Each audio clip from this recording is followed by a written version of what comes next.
Saludos, and welcome back to day 2 of our HACR Latina Empow Summit, our second year putting together this summit solely for Latinas in corporate America.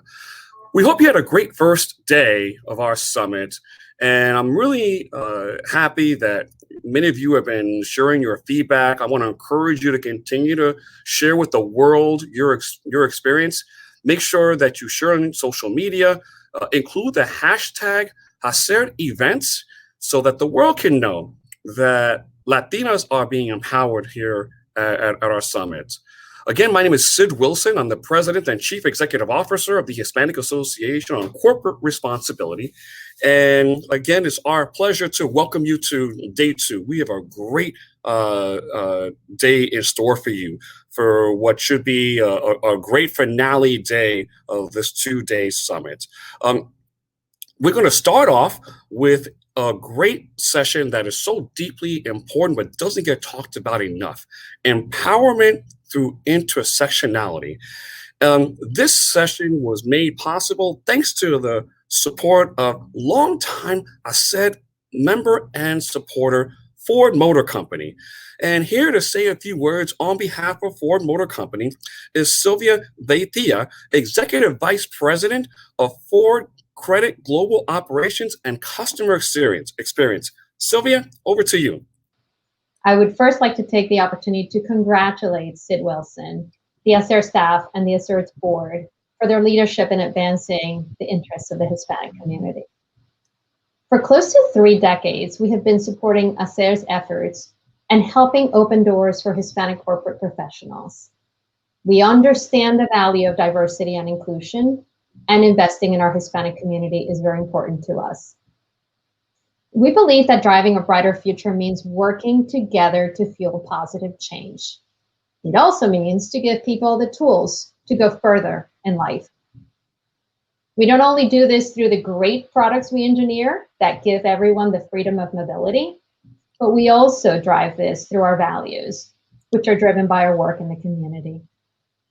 Thanks to the partners like HACR and many of you here today, we can make a difference in the communities where our employees, our dealers, and our customers live and work. I enjoyed yesterday's discussions and sincerely appreciate the authenticity and generous sharing from all speakers. As the daughter of Cuban immigrants, born and raised in Puerto Rico, yesterday's discussions about the challenges of work-life balance and setting the right mind frame for Latinas in corporate America resonated in a very personal way. I thank you for making this a priority. And now I'd like to invite you to check our virtual booth, where we have information about our latest Latina initiative called Ford Driving Dreams Latina Entrepreneurs. This new initiative from Ford Company and Ford Fund aims to strengthen and support small business owned by Latinas. In addition to providing access to capital, educational resources, it provides networking opportunities for those who were severely impacted by COVID-19. We've already awarded $400,000 in grants and resources to 75 small businesses nationwide. And we're trying to help many overcome the current challenges, as well as develop future plans for growth. For more information on this program, I urge you to log into FordDrivingDreams.com. Thank you again. Enjoy the rest of the afternoon. Great. Thank you, Sylvia Perez-Cash, Executive Vice President for Ford Credit Global Operations and Customer Experience. We appreciate your support and the support of the Ford Motor Company Fund. And Ford Motor Company is a corporation who's been a supporter for HACR for over 3 decades. It's a long-time relationship between Ford and HACR. We so much appreciate that. All right, so let's get started. Now I am pleased to present as we call it, the Tocaya of Sylvia Perez-Cash. She is the Senior Vice President of operations here at HACR. We're so proud that she joins us this year as our newest senior leader. Sylvia Perez-Cash, who will serve as a moderator for this session called Empowerment through intersectionality. Over to you, Sylvia. Thank you, Sid, and thank you everyone for being with us today. I honestly couldn't think of a better way to start off our second day of the Latina Empowerment Summit than by first listening to such an amazing meditation really helped center me for this conversation. And secondly, honing our attention on the importance of understanding intersectionality as a key component to our leadership styles and professional development. We will discuss this and more as we dive into today's session, titled, as Sid mentioned, Empowerment Through Intersectionality. Joining me to discuss this important topic are Daisy Auger-Dominguez, the Chief People Officer at Vice Media Group, and Alida, Minkel, the Data and Analytics Manager at HACR.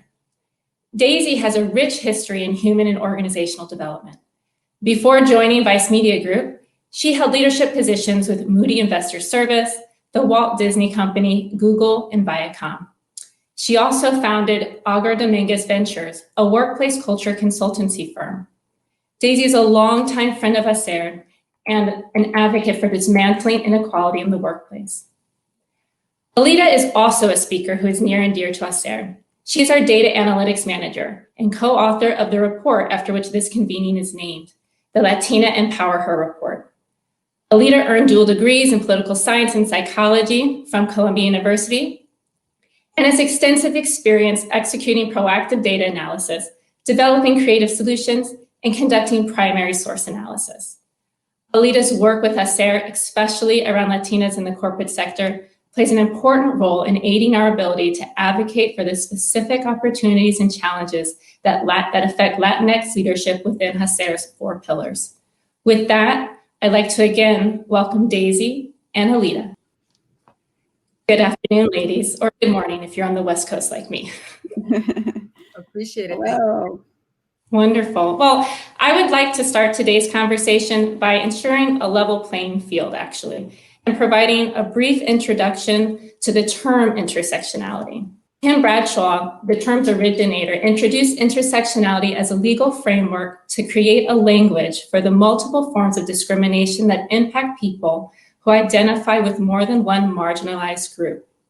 This was viewed as a way to strengthen the fight against inequality and discrimination through the legal system. The term has since shifted in its colloquial use from a legal term to a social one. Now, Daisy, Alida, my first question is for both of you. Could you help us get to know you a little bit better by sharing a story about 2 or more identities that you have, which have not only intersected, but have affected your leadership and career development? Daisy, how about you first? Sure, I'll start. Thank you so much. And Dr. Crenshaw, we owe a debt of gratitude to her because for many of us, and it was intended to speak to the experience of Black women and the multiple identities of Black women. And I think many of us in the Latinx community and other marginalized communities have also experienced those multiple identities and how they can both hurt and help. So for me, one is being an immigrant, but a very unique immigrant. I was born in New York City and I was raised in the Dominican Republic. And in the Dominican Republic, I attended an international school.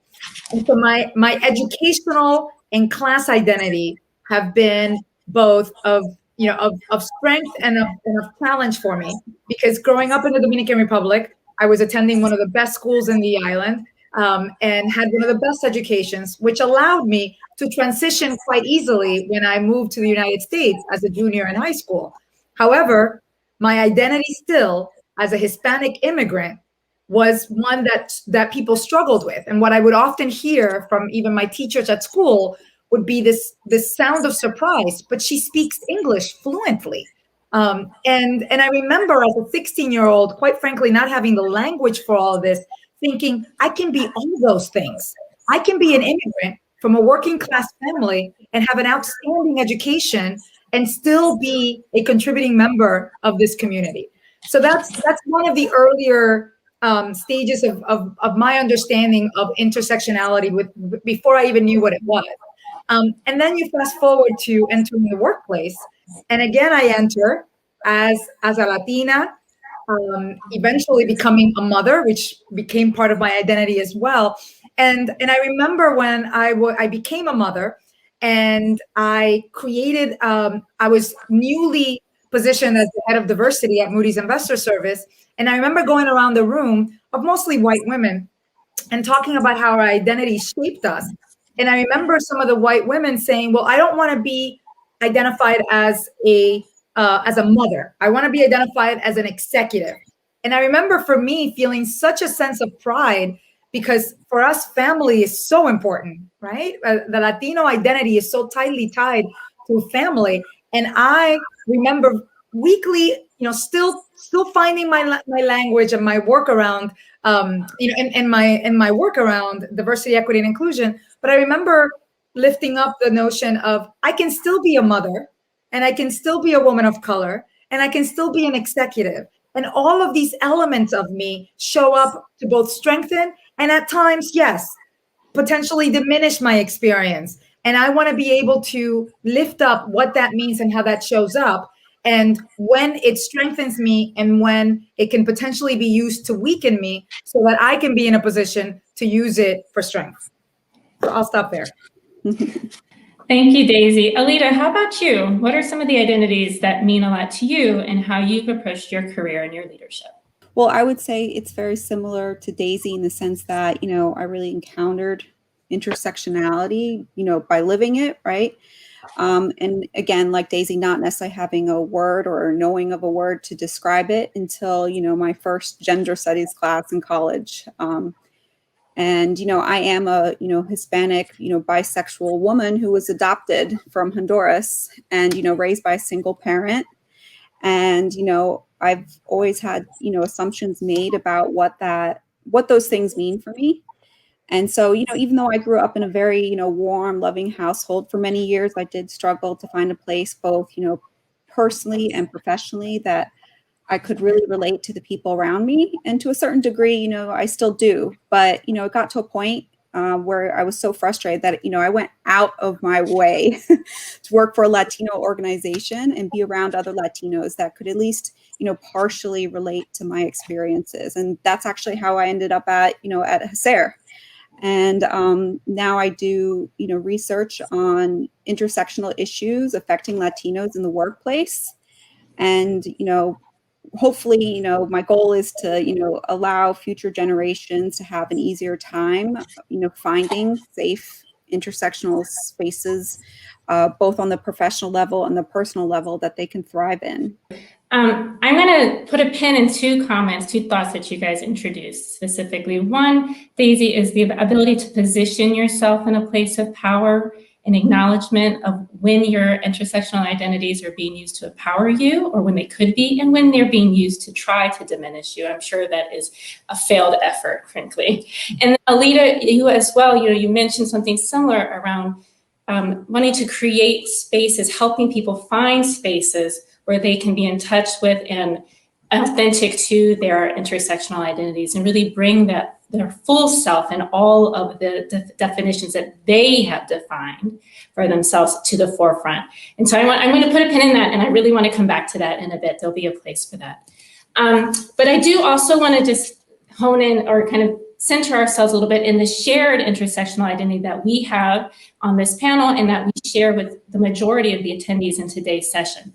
And that's our identities as Latinas.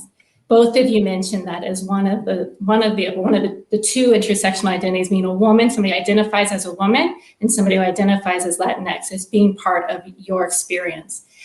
So let's dive into what we know about these experiences, particularly for Latinas in the corporate sector. And so here I would really like to speak to what we have learned at HACR through, Alida, your work with the Latina Empow her report. Could you share some of the highlights that you've learned when conducting research about Latinas in the corporate workplace from this report? So it's a little hard to narrow down because I feel like there's always a lot and you just want to mention everything. But I'd say that there are probably like two things that really struck me. First was my experience like before writing, the report, which was, I was shocked by how incredibly difficult it was to find robust academic level research on the experiences of Latinas and Latinx individuals in the workplace, just period. I do consider myself to be relatively good at finding information when I need it. But I was, coming up empty, and I, do have access to quite a few resources. So, I, living in the DC area, went to the Library of Congress, and I was like, I'm going to whip out the big guns, ask the librarians there, and, even they came up empty.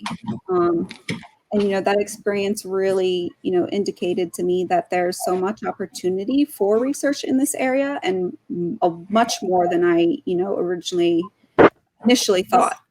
And then as far as like the actual findings themselves, I think what stood out to me the most was, the lack of awareness around, available resources. So, communication of available support and resources, is crucial, especially during times of crisis and rapid change, as happened in 2020. And according to the 2020 HACR CII report, 86% of companies have structured mentorship programs, while 74% have structured sponsorship programs. But when we were, conducting the, 2020 Empower Her survey, we found that almost, half of our participants didn't participate in their mentorship programs. And when asked why, a quarter of them, so 25%, said they didn't participate because they weren't even aware that, their companies had a mentorship program. And then, similarly for sponsorship programs, 71% of our participants didn't participate. And almost half of those people said it was because they also didn't know sponsorship programs existed. And, I think the big takeaway from that is that, the communication of available resources is not being conducted with an intersectional approach in mind. Critical resource information is not reaching intersectional spaces where many, women and people of color are present. And that has, an amplified impact during times of crisis and rapid change.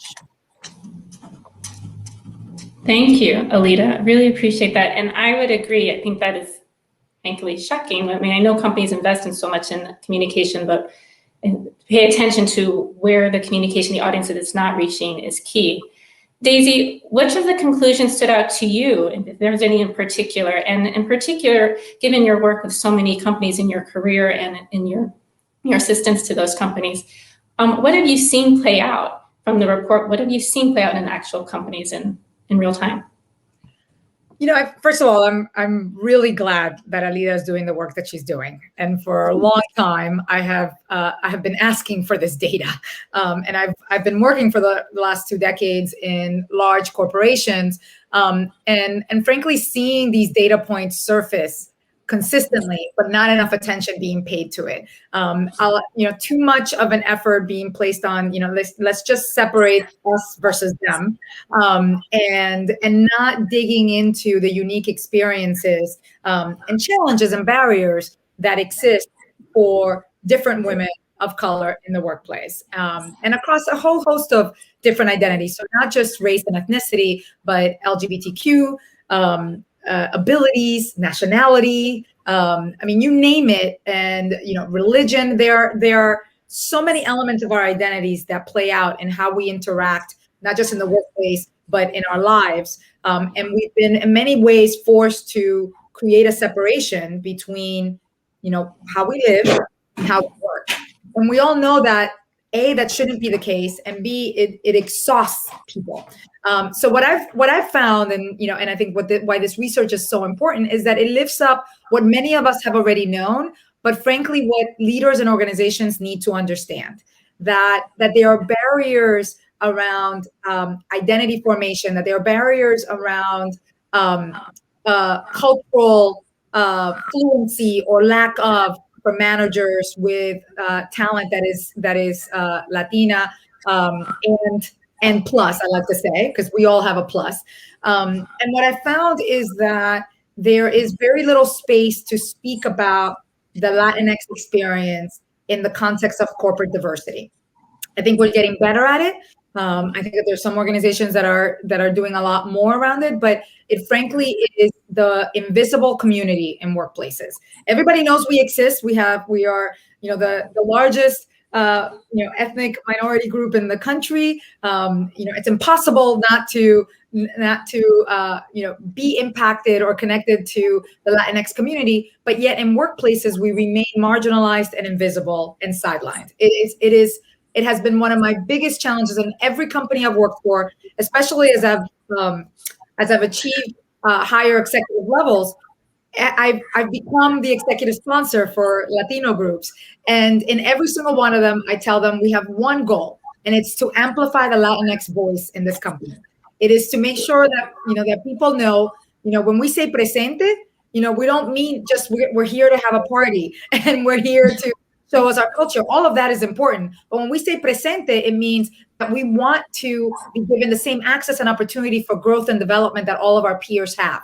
And when that doesn't happen, what we want you as leaders to really dig into the data to understand what are not what's wrong with me, but what's wrong with the system, what's wrong with the organization, what's wrong with the leadership expectations, what's wrong with the leadership behaviors that are limiting me from achieving to my fullest capacity. And that is what I'm really excited about this research lifting up for organizations. Thank you. That brings me to something that I also was thinking about, is that companies may not be asking the right questions, right? So even the most well-intentioned may not have the cultural fluency, as you mentioned, Daisy, or frankly, the research expertise, Alida, to frame their questions in a way that gets to the data that they need. So when we think about applying an intersectional lens to a company's efforts to learn more about their talent, to understand the impact of their policies, to understand how that impact is affecting, that same policy is affecting different people because of their intersectional identities. How would you advise a leadership team who's working in that space on that type of project to approach that type of data digging endeavor? Do you want? Alida, would you like to start from the research? Yeah, I think that the biggest part is to begin with, tracking. Simply put, companies just aren't tracking and analyzing their data with an intersectional lens in mind. And so setting up those foundations is, super, super important. Understanding intersectional experiences matter because it helps spotlight, the underlying mechanisms within your organization that form the basis, of all the inequalities that may be occurring. And whether those are inequalities in power, resources, or opportunity, you need to begin with, tracking. And once you've done that, you can seriously, re-examine the efficacy of your efficacy, and I would also say resilience, right, of your communication networks. If employees aren't even aware of the resources available, how can they begin to leverage them for their benefit? And so finding out where those gaps are, where those intersectional spaces are, and how to, communicate effectively with them in order to address needs, because those resources are critical, especially to women and people of color. So I think that is the first step, is tracking and effective evaluation methods. Thank you, Alida. Daisy, would you add to that at all? Yes, I have two examples. My first experience with seeing intersectional data presented to the company was when I worked at Google, and it was we had traditionally, as most companies do, displayed on an annual basis. Not all companies do, but most do. Most of the larger companies displaying results from the employee sentiment survey. And every year the data would be presented across demographics, kind of a white versus people of color, right? Everybody. And we had a colleague of mine who really thoughtfully pushed for showing the data by race and by gender.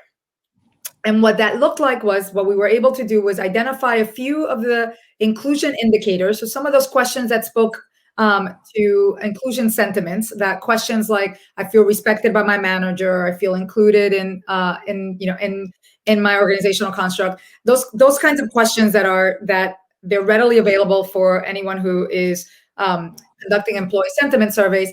And then we presented it to the company, and it was basically, think a flat line with the happiest people on the right and the unhappiest people on the left. And what I remember really clearly to me was, this is the exact experience that I have had in every company I've worked for.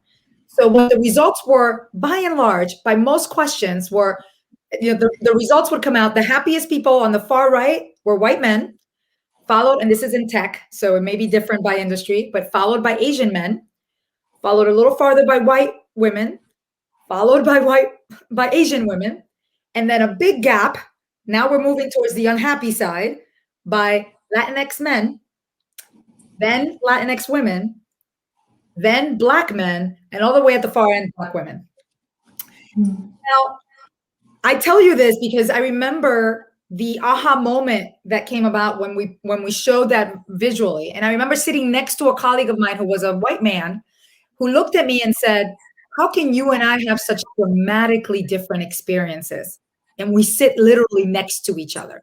And it opened up the dialogue that we wanted to open up. But it was the first time that I have literally been able to showcase data that way. So I think adding to Alida's point is the tracking, and then it's the presenting. And it's using this data so that people see themselves in it and that people can take action, whether you're a manager, an individual contributor, or a leader. And then the second example that I'll give you really quickly is part of it is also to start using the word intersectional and to start explaining why it's important. So at Vice Media Group, we present our data and we use the word intersectionality. And we just launched our second annual DEI report. So this was, I've only been here for 10 months, but we had already started presenting data around intersectionality and speaking to it. And this year we were a lot more granular in that we wanted to show the data by race and gender. Now, it's not perfect. We all know that we identify differently based on gender identity. We do include not just the binary, but those numbers are still small, and we're still working on that. We use government data, but the point is that we started speaking about intersectionality and presenting the data not just internally, but also externally, so that we can model externally what intersectionality looks like, and so that we can then be a lot more discerning and thoughtful in the programs that we build, because we're, as you said, we're asking better questions and we are identifying better solutions for where the obstacles and the challenges exist. I think the power of language, I'm so glad you raised that point. It is crucial. I mean, it's part of what drove the creation of this term to begin with, is that in the right wording, with the right words, you can create opportunity for people to be seen and for their needs to be addressed. So I'm going to kind of go with that before we go into Q&A, which is coming. I want to talk about another definition that we've spoken about a lot at this conference, and that's executive presence. And Daisy, this is particularly in context of something that you've said.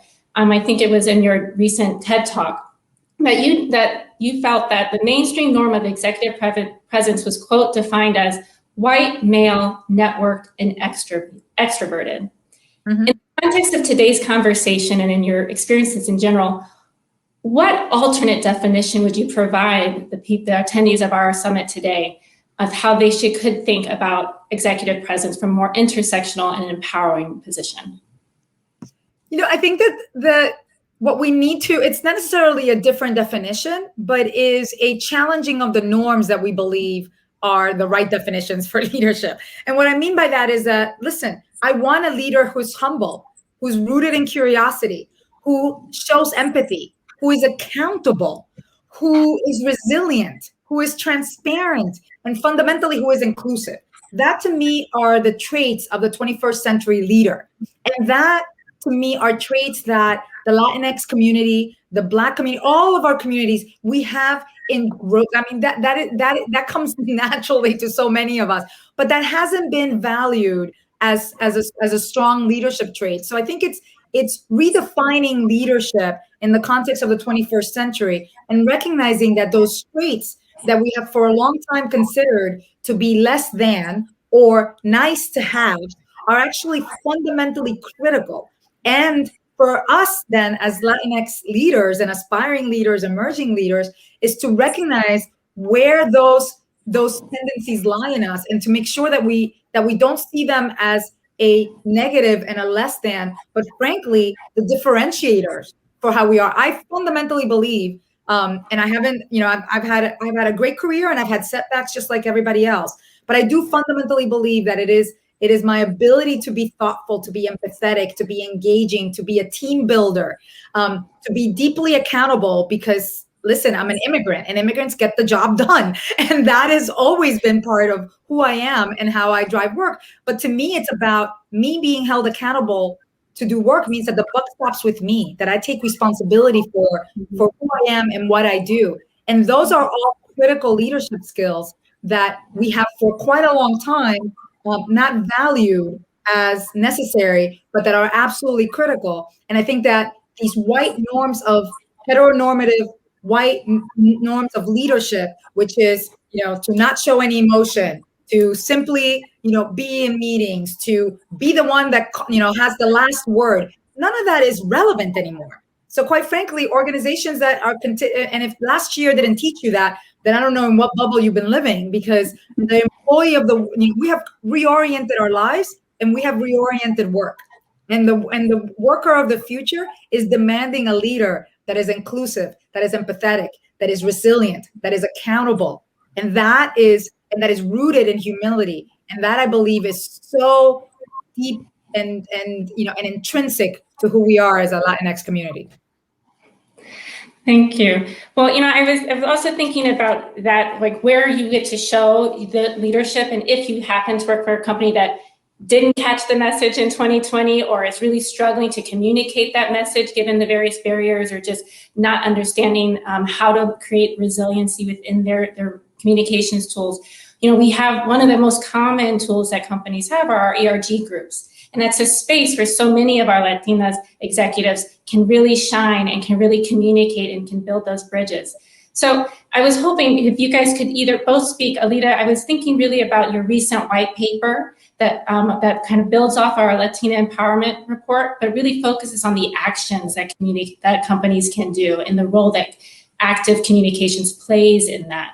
And so I was thinking of that, and I'm also thinking about your comments earlier, Daisy, around sponsorship and how you've just had to take that charge and be that sponsor for everybody. So we have this tool called ERGs. Like, how can the women in our conference today and others like us, how can we use that group more effectively to empower ourselves and within our identities and our authentic leadership? Well, I would say that, that there's like kind of two parts to that answer, is that, first of all, when tracking for intersectionality, right, those methodologies, they're still very much, in development, even within the academic space. And so even though it has its roots in academia, the reality is that, the research and academic community is still struggling to implement an effective intersectional lens to data analysis. But corporate America is in a unique position that it has access to the groups that, is trying to, conduct intersectional analysis on its employees.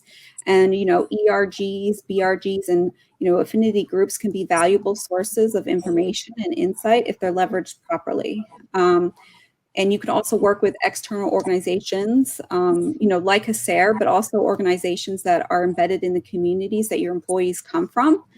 I think there's, very much the idea that, ERGs and similar groups are, for employees, but, they're also for the decision makers as well. And when those decisions are being made, bringing them into the fold can make a huge difference. And so don't be afraid to work with them in, any way that you can to better your data collection process, your analysis process. And, when you're forming the, concepts or structures of your, new initiatives, ask questions and listen to the answers that are being given. Thank you, Alida. Daisy? Yeah, I spot on, Alida. I think that's it's the feedback and guidance that I wish everybody would have someone sort of on their shoulder every once in a while when you're doubting yourself and when you're concerned about your career and how to move forward, and for companies that I do fundamentally believe companies want to do right by their Latinx employees. They just don't know how. And I think that your research is critical. I think that being able to acknowledge that I just don't know how, and where do I go for this information? Where do I access it? Who do I ask? How do I lean into employee resource groups? We call them community groups at Advice Media Group, in a way that doesn't put the onus of the work on them, but that it is about me learning and me taking on the work as a leader or a manager and making sure that I am changing how I behave, how I engage, what my expectations are, how I deliver performance management, how I consider even just the conversations that I'm having around talent and the assumptions that I'm making. We operate under a whole host of assumptions that we don't even know we have all the time, right? It's called unconscious bias.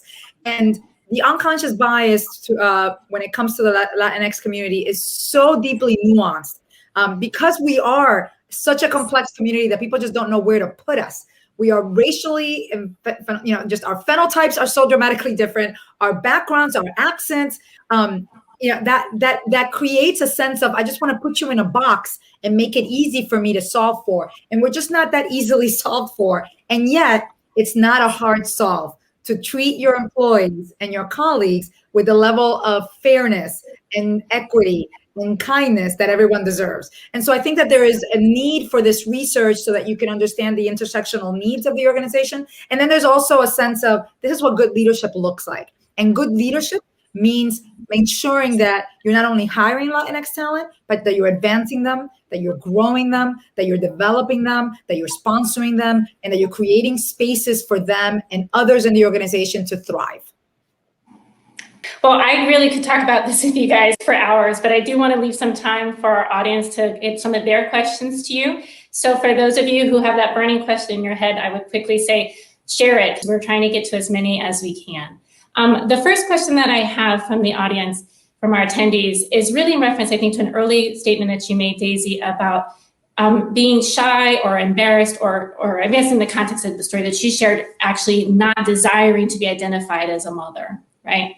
Mm-hmm. And this person is asking about, from the Latina perspective, how can we help other Latinas become more comfortable embracing this identity as mother, sister, hija of a strong Latina? Like, how do we help them overcome that negative feeling and benefit from the beauty of that identity? Recognize that that's your strength. that's who you are. And I think for a long time, we've been told not to speak about this. We've been told to put it aside, that it's not beneficial to what we do on a day-to-day basis. And I think that, again, it is that collectivism in our culture. It is that ability to engage and connect and to think more expansively about what teams need, right? We all need, we use the words manager and leaders, but what we really have are team leaders, right? That's what we have. We're people who, your job as a team leader is to get your team to achieve to their highest capacity. And who better to do that than someone who manages a household, who manages families, who shows care and creativity in driving that. And I think we haven't been given the access to think about it. So if I can, I'm giving you the access to think about that. And it's not to do it alone, right? This is an opportunity to speak to others in your organization, whether it's an ERG, your HR partners, your managers, to talk about how do you create spaces to demystify these identities that for so long we've thought were terrible. And again, I'll go back to 2020. 2020 was not an equalizer by any means. We all know that. But what it did do is that it showed us all in our homes. It showed us all in our natural habitats, if you will. And so no longer can people really operate with these facades that we have for a long time, because that, like the cover has been blown, right? That's what the universe completely shot that out last year. And so I think that there's far more need and necessity to be able to have frank conversations about what that means, not from a place of weakness, but from a place of, this is how this enhances what I do. And this is also, as a team member, how I need you to understand, if I don't have childcare for the next 2 weeks because of COVID, and so my husband and I are breaking up if I have a husband or a partner, we're breaking up our days, and I'm going to work between 7 and 3. And this is when I'm coming up with the solutions to make life work for me, because this is what I have happening at home. But this is not the way that it's not going to impact my performance and productivity, is by me being able to be creative and build a solution with you. And for far too long, We've tried to do all of it behind the scenes, and we end up failing, and we're miserable, and we're exhausted, and it impacts our health, and it impacts our productivity. So the best solution for any manager that you're ever going to give them is, here's how I'm going to make sure productivity stays, if not the same, better. And here's how we're going to solve for it. If you can give a solution like that to any manager, they'll take it and create space for others to do the same. Like Daisy was saying, those things that make up who you are, those are your strengths. And so by holding them back, you're holding yourself back. And so, it can be very tempting to, pull back when people may make, comments or whatever. But, at the end of the day, ask yourself, who are you really helping? So I think that's wonderful. And so let's talk about a little bit like the companies that we work in, because it's all good that we can have the best intentions, we can have the right orientation, we can strive to put ourselves in those positions of empowerment. But if you are in a company that's really not ready or hasn't demonstrated a readiness to embrace and understand and apply intersectionality, what can you do as a leader who really wants to advocate for this space? Find other leaders who want to advocate with you. Now, there's nothing like strength in numbers. And, I think that many of us allow our fears about what others will think of us, how this could potentially impact us, which, by the way, these are not rooted in just fake messages. These are real fears. And I recognize them. But if you're willing to drive change, it's going to require a little bit more courage on your part. It's going to require a little bit of skill building on your part. Sometimes we don't know what we don't know, and we may want to build equity, but again, we haven't asked the right questions. So I'm a big proponent of asking questions, of getting to the root cause of the problem. A lot of companies believe that the way to get more diverse talent in their company is to hire more diverse talent. But guess what? They start doing that, and then they realize, wait a second, we've been spending all this money on and investing and hiring more diverse talent, but our retention rates are really low, and our attrition is terrible. But because you haven't spent enough energy on building the right culture, on ensuring that you're developing your talent, on ensuring that they're growing, that they see themselves in positions of leadership. And so you're not really tackling the root cause when all you're dealing with the superficial of it. So ask better questions, engage others in this work, because sometimes we build muscles through others, and build your muscles along the way, recognizing that you're not always going to get it right, but we just pick ourselves up and we get better every single day, as long as we stay focused on what we're trying to achieve, which is hopefully the equity and inclusiveness of all of your talent. In our Latina Empowerment report, we have a quote where one participant said, if they want to be successful in their workplaces, they needed to just ignore the biased behavior or play along, as fighting it or speaking up about it would lead to negative repercussions. If that woman had come to you, how would you advise her to bring her authenticity to the workplace? Our last question of the day. Well, I personally, I would say that, it's important to remember that, it's not always like imposter syndrome. There's a temptation to think that if I don't belong here, it must be imposter syndrome. And but at the end of the day, our data shows that, there are very much real biases that, Latinas face in the workplace. And it's not always a you problem. It can be a cultural problem as well. And that's not something that you have to suck up. And you most certainly shouldn't. It's not going to affect you both, your work or you emotionally or spiritually in a healthy way just by sucking it up. So, I think that's important to remember. You don't have to sacrifice, parts of yourself to just have a successful career. And I'll follow up by saying, you're not alone. This is not a battle for you to fight by yourself. Find your partners, find your allies. There are allies in organizations that are actually really willing to help and support, and they just don't know how.